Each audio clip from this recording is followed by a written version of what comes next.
నా మరిది పెళ్లి చేయడం నాకు భారం ఏంటండి? నా కర్తవ్యం. ఈ ఇంటి పెద్ద కోడలుగా నా ధర్మం.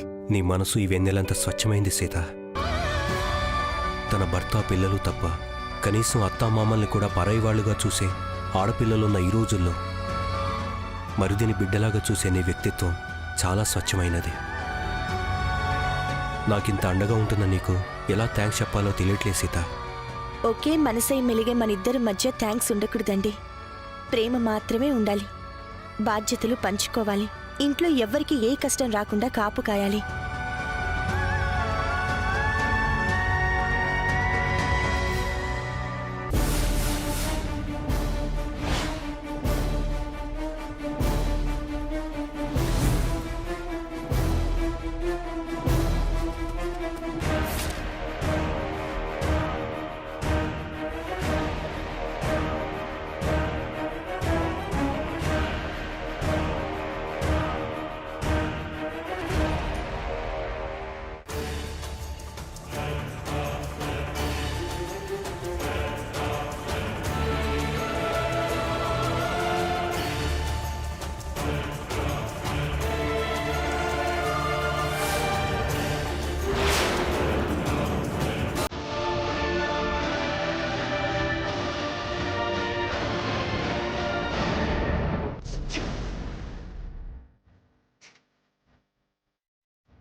సీత, నిజంగానే నువ్వే గానీ లేకపోతే ఊరందరూ ఈ పెళ్లి ఏదో మనమే కావాలని ప్లాన్ చేశామని అనుకునేవాళ్ళు.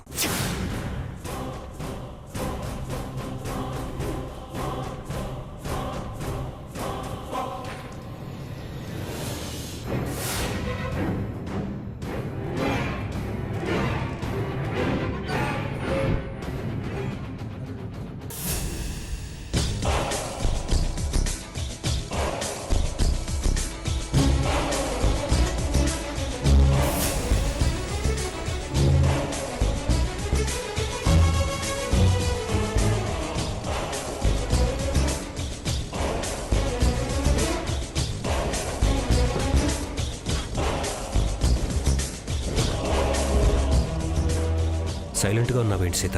ఏదైనా మాట్లాడు. నేనొక విషయం చెప్తాను, తప్పుగా అనుకోరుగా? నిన్ను తప్పుగా అనుకుంటే నన్ను నేను తప్పుగా అనుకున్నట్టే సీత. విషయం చెప్పు.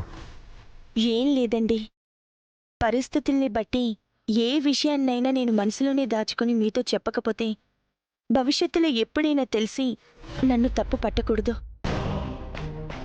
దాచి ఉంచటానికి గల వెనుకున్న అసలు కారణం అర్థం చేసుకోవాలి, కానీ మొండి పట్టుదలతో నన్ను అపార్థం చేసుకోకూడదు. నిప్పుకి చెదలంటవన్ను అది ఎంత నిజమో నా సీత తప్పు చేయదన్నది కూడా అంతే నిజం.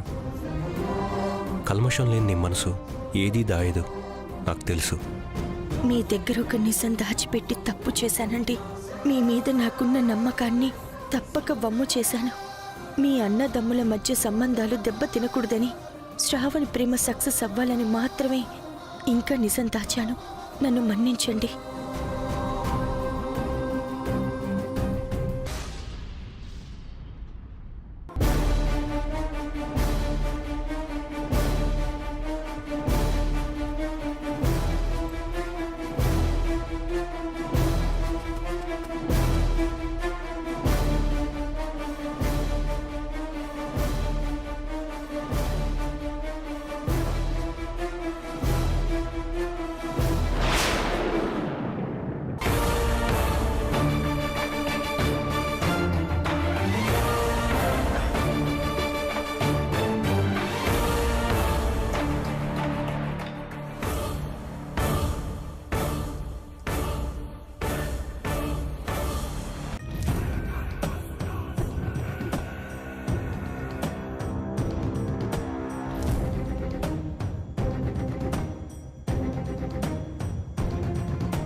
నన్ను కాదని శ్రవణ్ణి పెళ్లి చేసుకోవడానికి సిద్ధపడితే మాత్రం నేను నిన్ను ఎలా వదులుకుంటాను? నువ్వు నా సొంతం సరస్వతి.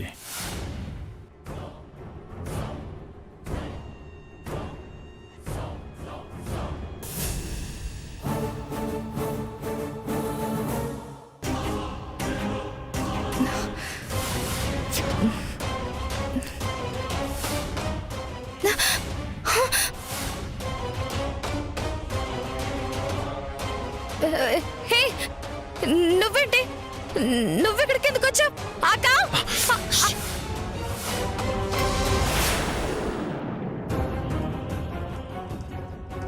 ప్లీజ్ సరస్వతి, నీ కాళ్ళు పట్టుకుంటాను. దయచేసి అరచి గోల చేయకో. నేను నిన్ను ఇబ్బంది పెట్టను. నీతో మాట్లాడి వెళ్దామని వచ్చాను. నా మీద ఏమాత్రం గౌరవం ఉన్నా దయచేసి రాద్దంతం చేయకో. నువ్వు నాతో ఏం మాట్లాడాల్సిన అవసరం లేదు. నీలాంటి నేరస్తుడితో మాట్లాడడం కూడా నాకు ఇష్టం లేదు. వెంటనే ఇక్కడి నుంచి వెళ్ళిపో. అలా మాట్లాడతావేంటి సరస్వతి? నేను జైలుకి వెళ్ళింది ఎవరి కోసం? నీకోసం. ఎవరో కూడా తెలియని రామరాజుతో నేను శత్రుత్వం పెట్టుకుంది ఎవరి కోసం? నీకోసం. నేను చేసిన తప్పులు నీ మీద ప్రేమతో చేశానే తప్ప నేను తప్పుడు మనిషినైతే కాదు. నీ మాట నమ్మడానికి నేను సిద్ధంగా లేను. మర్యాదగా ఇక్కడి నుంచి వెళ్ళిపో. సరే, వెళ్ళిపోతాను. నాకొక్క విషయం చెప్పు. నువ్వు రామరాజు తమ్ముడు శ్రవణ్ణి పెళ్లి చేసుకోబోతున్నావంట. రేపే నీ నిశ్చితార్థమంట. నిజమేనా? అవును.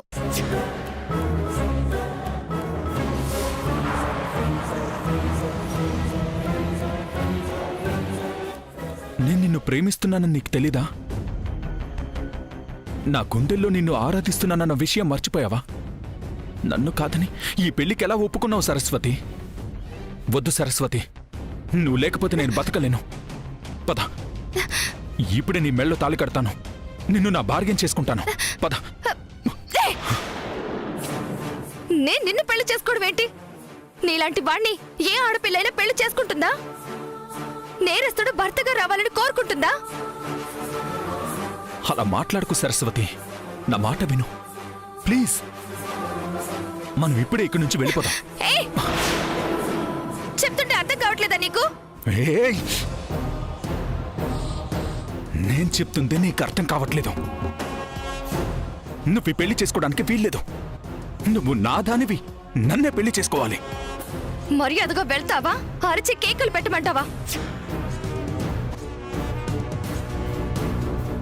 ఏమండి, రేపు నిశ్చితార్థం ఉంది. ఇప్పటికీ చాలా ఆలస్యమైంది. వెళ్ళి పడుకుందామా? పద సీత. చూడు సరస్వతి, నన్ను చంపినా సరే నువ్వు నాకు కావాలి, అంతే.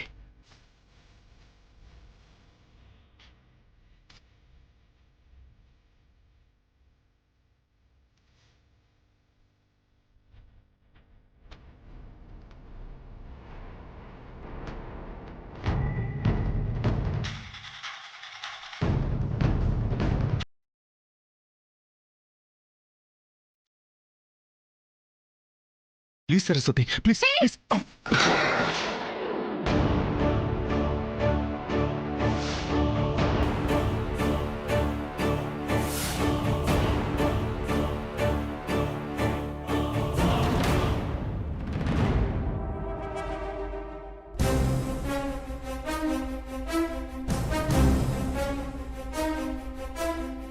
సరస్వతి,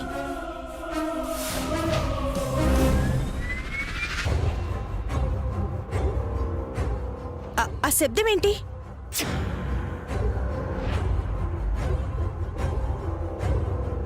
నిన్నే అడిగేది. అది పిల్లొచ్చి దీని మీద దూకిందక్క. అది కింద పడి సౌండ్ వచ్చింది. అంతేనా? ఆగా, నేను తీస్తాను.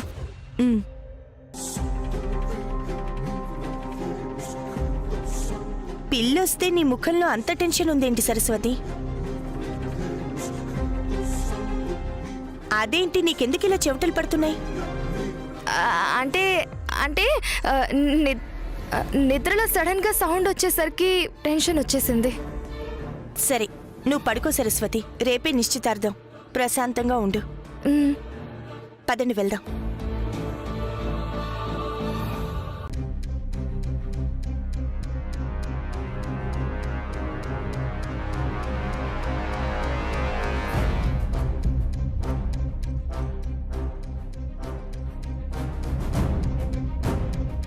చూడు సరస్వతి,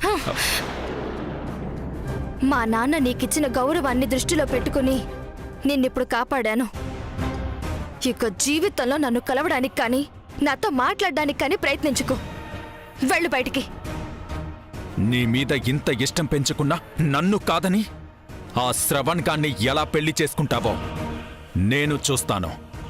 నిన్ను నాకు దూరం చేస్తే ఈ రామరాజు ఫ్యామిలీని అస్సలు వదలను.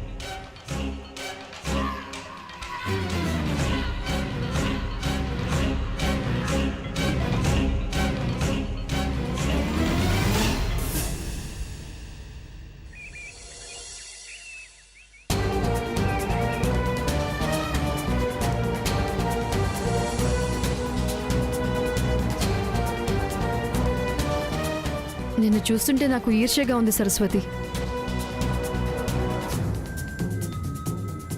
నీ కన్న తండ్రి చావుకి కారణమై వాళ్ళ స్వార్థం కోసం నీ జీవితాన్ని కూడా నాశనం చేయాలని చూసిన ఆ రామరాజు కుటుంబాన్ని ఊరి జనం ఎదురుగా పరువు తీసే అవకాశం నీకు రావడం చూస్తుంటే నేను ఓర్వలేకపోతున్నాను.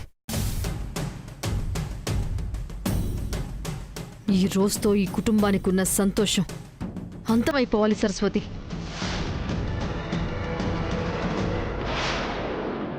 నాని, శ్రవణ్, అరే శంకర్, సీత, మారుతి, అన్ని పెట్టేసావు కదా? ఇది పెట్టేస్తే అన్ని పెట్టేసినట్టేనండి. సరే వెళ్ళు వెళ్ళు. హాయ్. సీత, వచ్చేసానండి. ఏంటి సీత ఇది? ముహూర్తానికి టైం అవుతోంది, ఇంకా ఎంతసేపు సీత? సరే సరస్వతి, దాక్షాయణి కూడా రమ్మని చెప్పు. సరేనండి, పిలుస్తాను. శ్రావణన్నయ్య, ఈ రోజుతో నీ స్వేచ్ఛకు కూడా సంఖ్యలు పడ్డట్టే.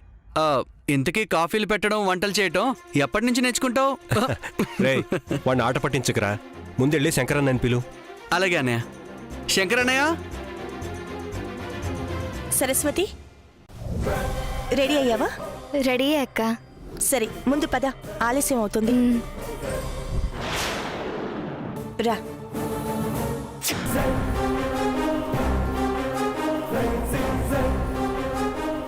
నిశ్చితార్థానికి బయలుదేరుతున్నాం. దాన్ని ఆపడానికి నేను వేసిన ప్లాన్ ఏంటో నీ మేధావి బుర్రకి తట్టిందా లేదా? తట్టుండదు, తట్టదు కూడా. నేను వేసిన ప్లాన్ నేను చెప్తే తప్ప ఆ భగవంతుడు కూడా కనిపెట్టలేడు.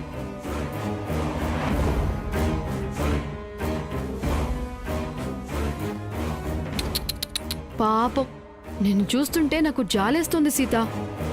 నేను ఎలా నిశ్చితార్థం ఆపుతానా అని అర్థం కాక బుర్ర బద్దలు కొట్టుకుంటూ ఉంటే నాకు బాధగా కూడా ఉంది సీత. ఎంతైనా నువ్వు నా ప్రియమైన శత్రువి కదా. నేనే చెప్పేస్తాను. నిశ్చితార్థం ఆగడానికి, అందరి ముందు రామరాజు ఫ్యామిలీ పరువు పోయి తలలు వంచడానికి నేను ప్రయోగించిన అస్త్రం పేరు. నీ మొహంలో టెన్షన్ చూస్తుంటే నాకు భలే ముచ్చటేస్తోంది సీత. ఈ టెన్షన్ ఇలాగే మెయింటైన్ చేస్తే బాగుంటుందంటావా?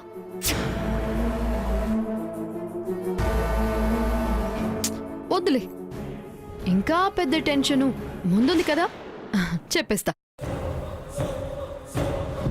ఆ అస్త్రం పేరు సరస్వతి.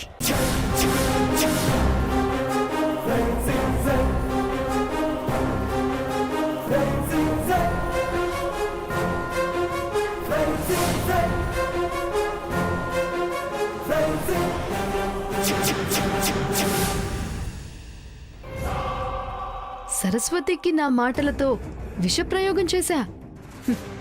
నరనరాల్లో ఎక్కేసింది. తనకు తానే నిశ్చితార్థాన్ని ఆపి నీ కుటుంబాన్ని వీధిన పడేసి విషం చిమ్మటానికి సిద్ధంగా ఉంది. ఈ ట్విస్టు నువ్వు అస్సలు ఊహించలేదు కదా? దాక్షాయిని, అదే గాని జరిగితే నిన్ను చంపేస్తాను. నా పగ చల్లారాక నేను చచ్చినా పర్వాలేదు సీత. అయినా నీకు తొందర ఎక్కువ. ఓ తెగ కంగారు పడిపోతూ ఉంటావేంటి? దీనికి మించిన ట్విస్ట్ ఇంకొకటి ఉంది, అది కూడా చెప్తాను విను.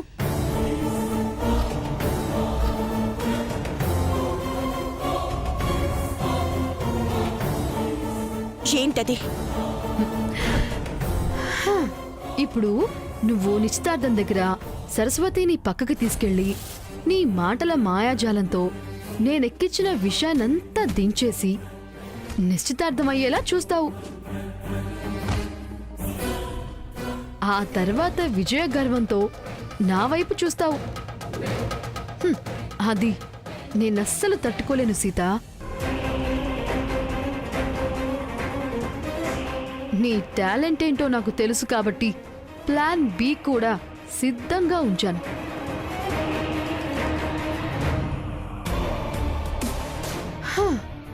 ఇప్పుడు సరస్వతి శ్రావణ్ల పెళ్లి జరగడానికి ఊళ్ళో పుకార్లు పుట్టించింది నాని అని మాత్రమే నీకు తెలుసు కదా?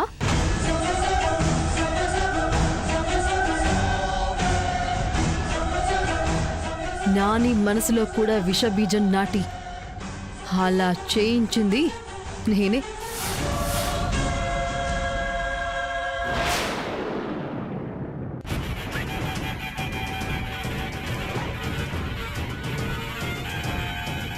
నువ్వు సరస్వతి మనసు మార్చి నిశ్చితార్థం జరిపించాలని చూశావనుకో, అదే ప్లేస్లో అందరి ముందు నాని చేసిన నిర్వాకం బావగారికి చెప్పేస్తాను.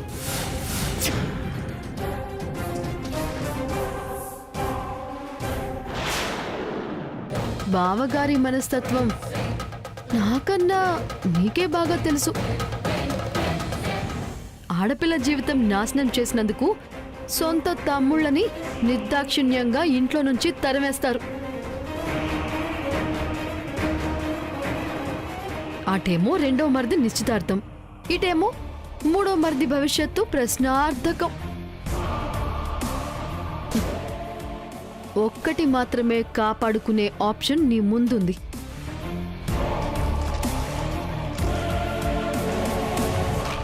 నా చిన్నప్పుడు ఒక సామెత గురించి చాలా మందిని అడిగాను, ఎవరూ సరిగా సమాధానం చెప్పలేకపోయారు. ఇప్పుడు మన సిచ్యువేషన్ చూస్తేనే గాని ప్రాక్టికల్గా ఆ సామెత అర్థం కాలేదు. అదేంటో తెలుసా? పిల్లికి చెలగాటం, ఎలుకకి ప్రాణ సంకటం. నేను పిల్లి, నువ్వు ఎలుక.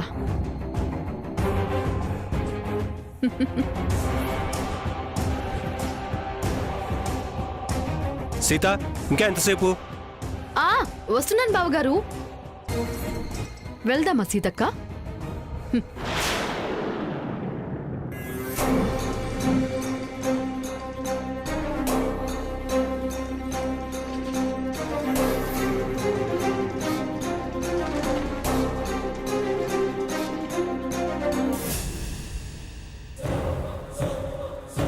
బావగారు వెళ్దామా? శంకర్, ఆనయ్య వెళ్దామా? వెళ్దాం. సీత, బయలుదేరదాం.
వెల్కమ్ బ్యాక్ వీర్ రాఘవ.